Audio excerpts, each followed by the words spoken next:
السلام علیکم ناظرین، میں محمد اسلم حسین سیاست کی عالمی خبروں میں آپ سب کا استقبال کرتا ہوں۔ پیش ہے دنیا بھر سے آج کی کچھ اہم خبریں۔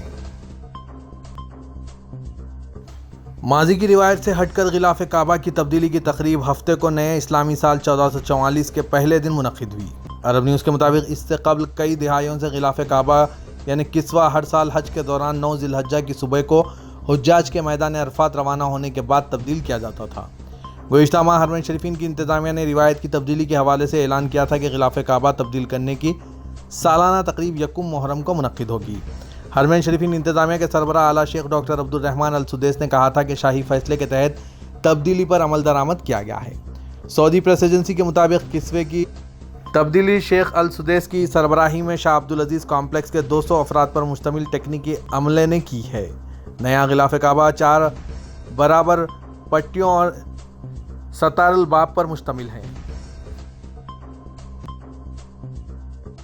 سعودی محکمہ انسداد کرپشن نے 6 وزارتوں سے تعلق رکھنے والے 78 افراد کو رشوت، جعلسازی اور منی لانڈرنگ کے الزام میں گرفتار کیا ہے۔ سابق ویب سائٹ کے مطابق محکمے نے کہا ہے کہ ان افراد کو ذی الحجہ کے مہینے کے دوران گرفتار کیا گیا ہے۔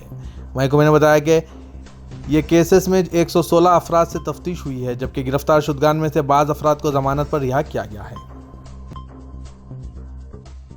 سعودی وزارت ٹرانسپورٹ نے کہا ہے کہ جدہ میں نئی رنگ روڈ کی تعمیر کا کام جاری ہے۔ سابق ویب سائٹ کے مطابق جدہ کو جنوب سے لے کر شمال تک جوڑنے والی نئی رنگ روڈ شہر کے لیے بنیادی اہمیت کی حامل ہے۔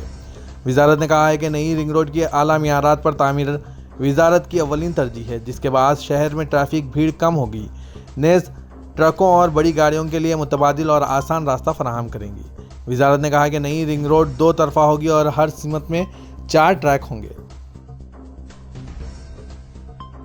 متحدہ عرب امارات کے رہائشی یکم اگست سے اسرائیل کے سفر کے لیے ویزا کے لیے درخواست دے سکتے ہیں۔ وی ایف ایس گلوبل نے اعلان کیا، جو دنیا بھر میں حکومتوں اور سفارتی مشنوں کے لیے آؤٹ سورسنگ اور ٹیکنالوجی کی خدمات کے ماہر ہیں۔ 2020 سے تاریخی ابراہم معاہدے پر دستخط کے بعد متحدہ عرب امارات اور اسرائیل نے اپنے شہریوں کے لیے باہمی داخلے کے ویزے سے استثناء کی پیشکش کی ہے۔ یکم اگست سے متحدہ عرب امارات کے رہائشی سفر کے لیے اپنی ویزا درخواستیں جمع کرانے کے لیے وی ایف ایس گلوبل کے ابوظہبی آفس جا سکتے ہیں۔ برطانیہ کے وزیر اعظم کے امیدوار اور کنزرویٹو پارٹی کے رہنما رشی سنگھ کی مہم کو ہفتے کے روز ایک بڑا جھٹکا لگا ہے۔ در حقیقت ایک سابق امیدوار نے اپنے حریف اور وزیر خارجہ لیز ٹرس کی حمایت کرنے کا اعلان کیا ہے۔ ٹوری ایم پی اور ہاؤس آف کامنز کی خارجہ امور کی کمیٹی کے چیئرمین ٹام نے کہا کہ ٹیکسوں میں فوری کمی کے وعدے پر ٹرس کو ترجیح دی گئی ہے۔ اس ماہ کے شروع میں ایک ساتھ پارٹی لیڈر اس عہدے کی دوڑ سے باہر ہونے سے پہلے امیدواروں کی فہرست میں شامل تھے۔ عراقی وزارت صحت نے ایک بیان میں کہا ہے کہ ہفتے کو وسطی بغداد کے گرین زون میں سیکورٹی فورسز کے ساتھ جھڑپوں کے بعد کم از کم 60 مظاہرین زخمی ہو گئے۔ مقامی میڈیا رپورٹس کے مطابق سیکورٹی فورسز نے اس ہفتے دوسری بار پارلیمنٹ کے عمارت میں گھسنے والے ہزاروں مظاہرین کو منتشر کرنے کے لیے آنسو گیس، پانی کی جھرنے اور ربڑ کی گولیوں کا استعمال کیا۔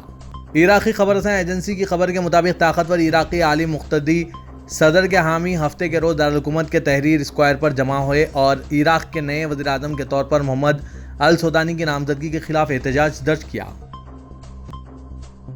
ترکی کے صدر رجب طیب اردوغان نے نئے ہجری سال پر ایک پیغام جاری کرتے ہوئے مسلم امہ کو مبارکباد پیش کی۔ صدر اردوغان نے سماجی رابطوں کے پیج پر اپنے پیغام میں کہا کہ ہماری ملت اور امت مسلمہ کو 1444 ہجری کی قلبی طور پر مبارکباد پیش کرتا ہوں اور اپنے رب سے دعا گو ہوں کہ نیا سال تمام تر بنی نوع انسانوں کے لیے صحت، امن و سکونت کا ماحول پیدا ہونے کا وسیلہ ثابت ہو۔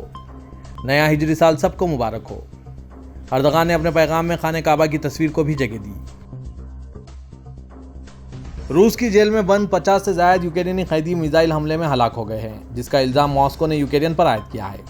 خبر رساں ادارے AFP کے مطابق روسی وزیر دفاع نے الزام عائد کیا ہے کہ روس کے زیر قبضہ صوبہ ڈونسک کی جیل میں بند یوکرینی جنگی قیدیوں پر حملہ یوکرین نے امریکہ کی جانب سے سپلائی کیے گئے میزائلوں سے کیا ہے۔ ہلاک ہونے والوں میں وہ جنگی قیدی شامل ہیں جنہوں نے جنوبی شہر ماریوپول میں کئی ہفتے روسی حملوں کا مقابلہ کرنے کے بعد ہتھیار ڈال دیے تھے۔ تاہم یوکرینی صدر زیلنسکی نے میزائل حملے کا ذمہ دار روس کو ٹھہرایا ہے۔